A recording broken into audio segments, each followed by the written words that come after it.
28 days from the first explosion, I got hit again with 12-inch slugs flying through the truck, which took one of them took my leg straight from me, picked me up, spun me around inside the truck, slammed me against the other side of the truck in a blink of an eye.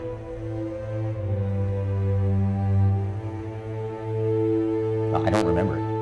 I don't remember the day, rather known the night that I got hurt. I know stories, but no, I don't. It took me a tad to start to remember anything. So no, I was more fortunate than him. My accident, mine was just a training accident. When he brought it up and said, I'm doing that, I want to do the Appalachian Trail before he turns 40, I'm like, I just kind of looked at him and I'm like, well, you mind if I come with you? No, there was a couple of days, because first you laughed at me. You did laugh at me.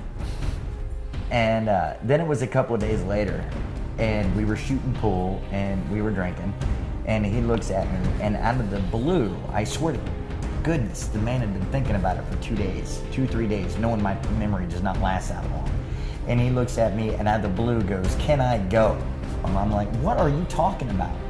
And he goes, can I go with you on the AT? And I thought about it for a minute, because that's about as long as thought as I put into anything. And I said, sure, why not?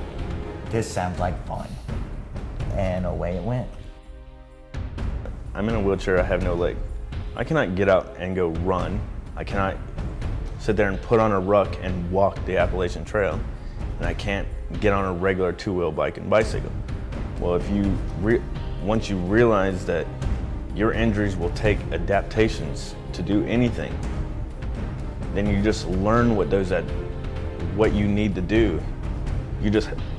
I want to do this, figure out a way to do it. Just hearing the stories from the older veterans, what they've dealt with, how they were treated when they came home and how we're treated now, it makes you feel lucky that and ultimately, they help fight for our rights. And ultimately people are like, what you guys are about to do is amazing, when it's not. It's not amazing at all. We have big shoes to follow. They fought hard for us to not be treated the way they did. So I'm like, the only way we can respect them is to go out and do everything we can possibly do to respect how they fought for us.